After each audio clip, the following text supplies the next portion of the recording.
Assalamualaikum warahmatullah. This is Atiqul Islam. I am very happy to be here today. Hopefully, you are well by the grace of Almighty Allah. Today, I will discuss about an important grammatical item, that is noun. This grammatical item is most important for those who are going to attend on the competitive exam. আমরা ছোটবেলা থেকেই parts of speech পড়ে আসতেছি। Parts of speech কাকে বলে? বাক্যে ব্যবহৃত প্রত্যেকটি অংশই, প্রত্যেকটি ওয়ার্ডই এক একটা পার্টস অফ স্পিচ।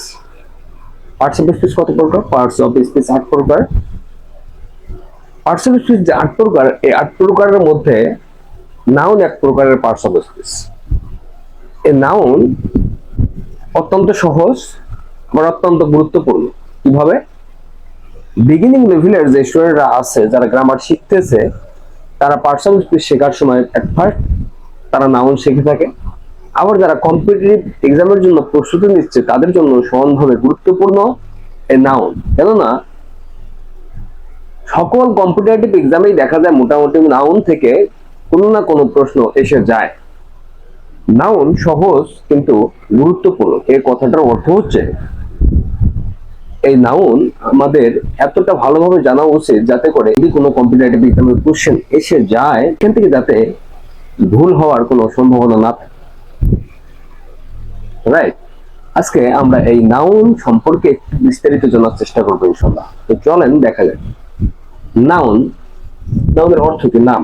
আমরা ছোটবেলা থেকে একটা সংজ্ঞা জানি যে কোনো কিছুর নামকে নাউন বলে।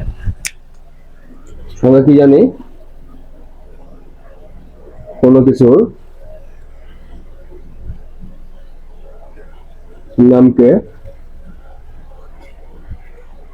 নাউন বলে। কোনো কিছুর নামকে নাউন বলে। সেটা ব্যক্তির নাম হতে পারে, বস্তুর নাম হতে পারে, প্রাণীর নাম হতে পারে, যে কোনো নাম। ব্যক্তির নাম হতে পারে, বস্তুর নাম হতে পারে, প্রাণীর নাম হতে পারে, স্থানের নাম হতে পারে, কোনো ধারণার নাম হতে পারে। অর্থাৎ যে পার্টস অফ স্পিচ দ্বারা কোনো নাম বোঝায়, সেটাই হচ্ছে নাউন। এখন আমি যদি প্রশ্ন করি যে নাউন কত প্রকার, how many kinds of noun, ঠিক এই প্রশ্নের উত্তরটা দিতে গেলে বেশ কিছু ঝামেলায় পড়তে হয়, বেশ কিছু কনফিউশনে পড়তে হয়। কেউ এই আনসারটা দিয়ে থেকে 2 প্রকার নাউন, কেউ বলে 5 প্রকার নাউন, কেউ বলে 3 প্রকার নাউন। স্পেসিফিক্যালি নাউন কত প্রকার, how many kinds of noun, এই কোশ্চেনের অ্যান্সার দিতে গেলে আমাদের জানতে হবে আসলে নাউনকে ভাগ করা যায় কত ভাগে। রাইট, নাউনকে কত ভাগে ভাগ করা যায়, এই ভাগটা যদি আমরা বুঝতে পারি তাহলেই অ্যাকুরেটলি অ্যান্সার দেওয়া পসিবল যে নাউন কত প্রকার। আচ্ছা, এই বিষয়টা যদি দেখি তাহলে নাউনকে ভাগ করা যায় 2 ভাবে। একটা হচ্ছে গণনা যোগ্যতার উপর ভিত্তি করে,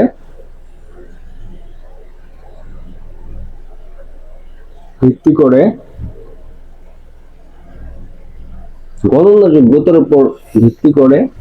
আরেকটা হচ্ছে অবস্থার উপর ভিত্তি করে।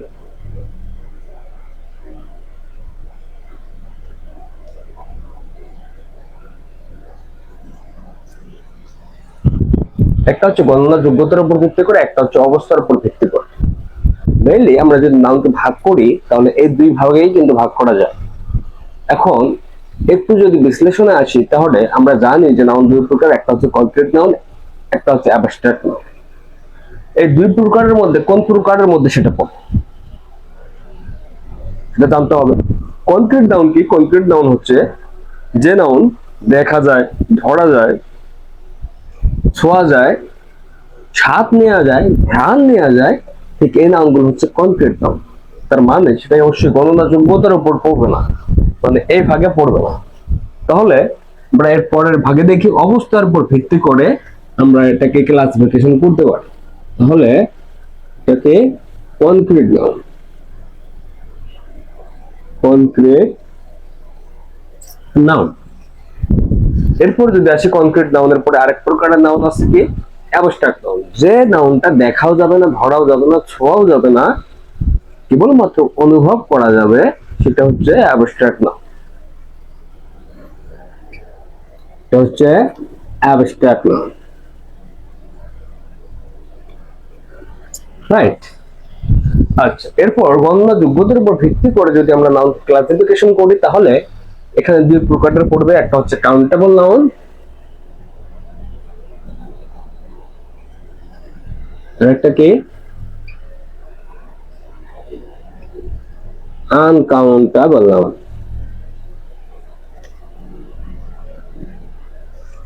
রাইট? গণনা যোগ্যতার উপর ভিত্তি করে নাউন দুই প্রকার, একটা হচ্ছে কাউন্টেবল নাউন, একটা হচ্ছে আনকাউন্টেবল নাউন। আবার অবস্থার উপর ভিত্তি করে যদি দেখি এখানেও দুই প্রকারের পাওয়া যায়, সেটা হচ্ছে কনক্রিট নাউন এবং অ্যাবস্ট্রাক্ট নাউন। আমরা প্রথমত এই অবস্থার উপর ভিত্তি করে যে দুই প্রকার আছে এই দুই প্রকার সম্পর্কে একটু বিস্তারিত জানবো, তারপর গণনা যোগ্যতার উপর ভিত্তি করে যে দুই প্রকারে ভাগ করা যায় এই দুই প্রকারে দেখব। চলেন দেখা যাক।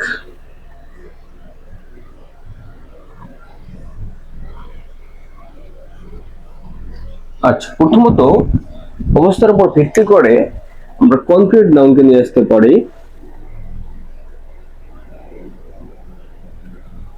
কনক্রিট নাউন কোনগুলো? যে নাউনগুলো দেখা যাবে, ধরা যাবে, ছোঁয়া যাবে, can be see, can be touch, can be smell, can be taste, ঠিক এই নাউনগুলো হচ্ছে কনক্রিট নাউন। যে নাউন দেখা, ধরা, ছোঁয়া বা স্বাদ নেওয়া যায় তাকে কনক্রিট নাউন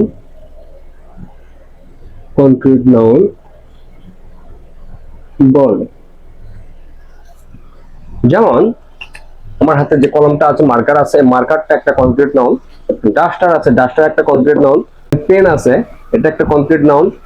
আমার ডেস্ক আছে, ডেস্ক একটা কনক্রিট নাউন। হোয়াইট বোর্ড একটা concrete noun. How many kinds of concrete noun? Concrete noun কত প্রকার? কনক্রিট নাউনকে যদি আমরা ক্লাসিফিকেশন করি তাহলে আমরা আরো 4 প্রকার পাবো। কত প্রকার? 4 প্রকার। তাহলে একটু দেখি কনক্রিট নাউনকে ভাগ করলে পাওয়া যায়, এই তো যারা একটু আগে ভাবছিল যে আসলে নাউন 5 প্রকার, এবার তাদের সাথে মিলে যাবে। নাউন 4 প্রকার, সেটা হচ্ছে প্রপার নাউন, কমন নাউন,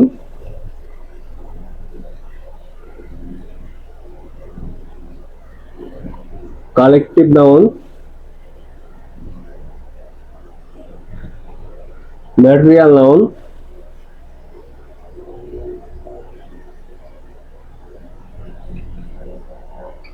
আর একটু আগে আমরা দেখলাম কনক্রিট নাউন, অ্যাবস্ট্রাক্ট নাউনের আসলে কোনো ক্লাসিফিকেশন বা ভাগ নাই, এই কারণে আমরা কনক্রিট নাউনের মধ্যেই অ্যাবস্ট্রাক্ট নাউন লিখে ফেললাম। Abstract noun. আর ফার্স্ট আমরা যদি প্রপার নাউন দেখি তাহলে প্রপার নাউনটা হচ্ছে এমন নাউন যে নাউনটা দ্বারা পার্টিকুলারলি কোনো নাম বোঝাবে, অর্থাৎ নির্দিষ্ট করে নাম বোঝাবে। রহিম, করিম, ফাতেমা, জুলেখা, রংপুর, ঢাকা, পদ্মা, মেঘনা, যমুনা, বাংলাদেশ, ইন্ডিয়া, পাকিস্তান, ঠিক এই নাউনগুলো হচ্ছে proper noun. I mean particularly বোঝাবে,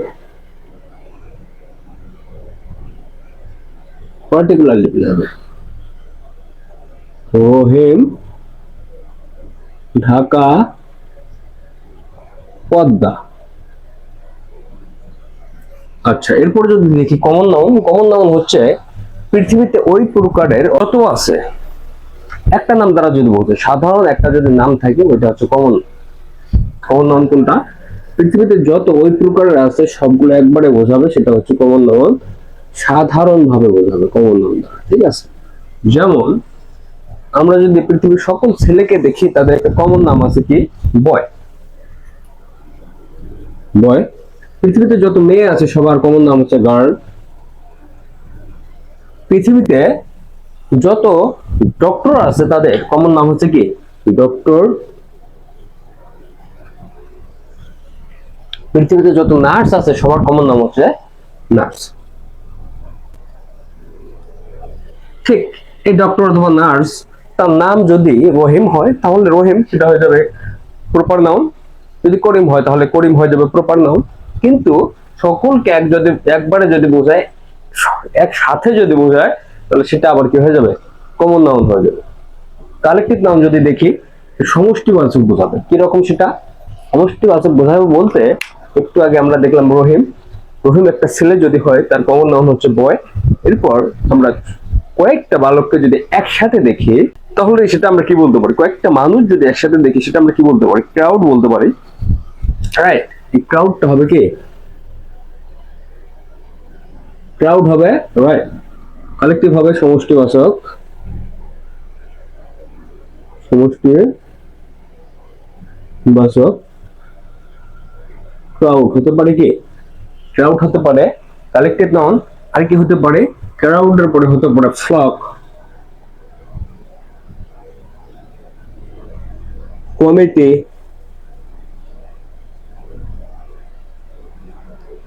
কমিটি হতে পারে।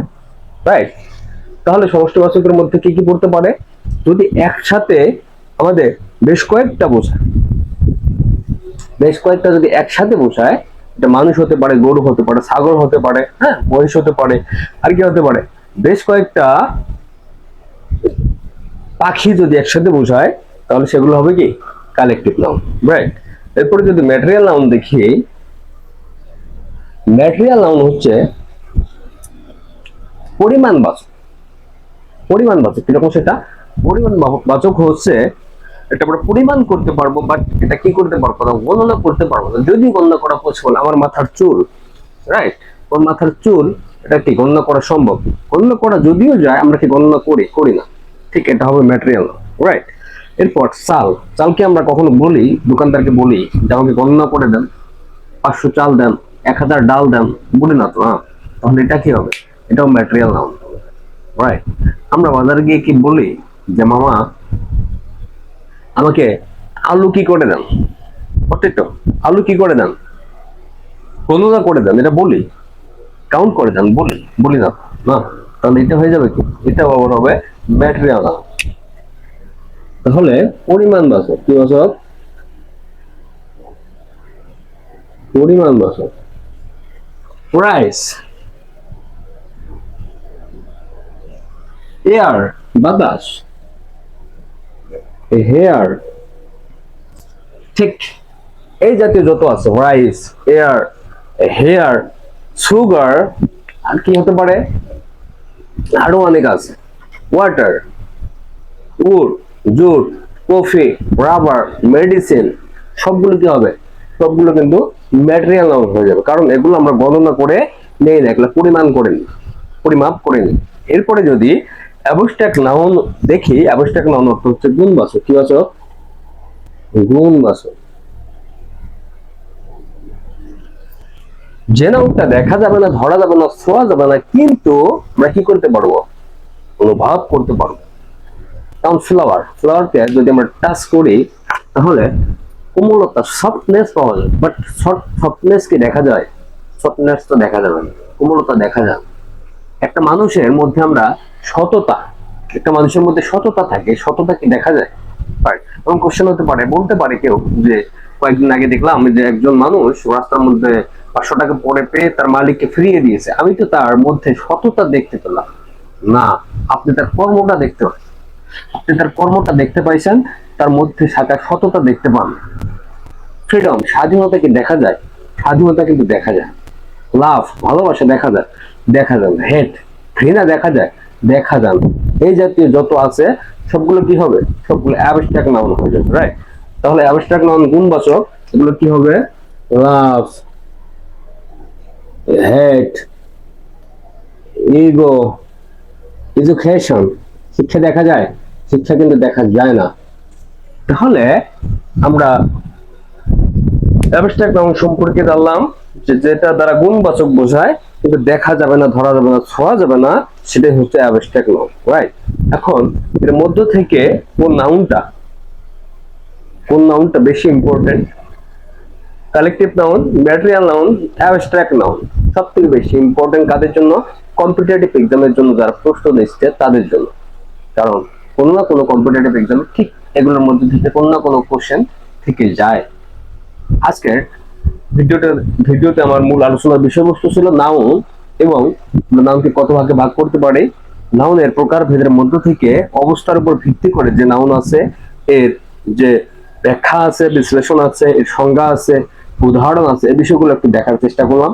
এগুলোর মধ্যে যদি বুঝতে কোনো সমস্যা থেকে থাকে অবশ্যই কমেন্ট বক্সে জানাতে পারো। এর মধ্যে থেকে সমস্যা যদি থাকে ইনশাআল্লাহ পরবর্তীতে ভিডিওতে আমি এগুলো সমাধান করে দেওয়ার চেষ্টা করব।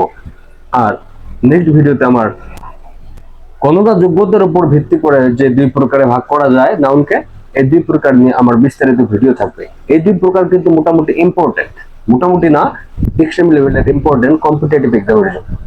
ঠিক আছে, এই বিষয়গুলো থেকে কোশ্চেন কিন্তু এসে যায়, সো বি কেয়ারফুল। ঠিক আছে, ভালো থেকো, ধন্যবাদ।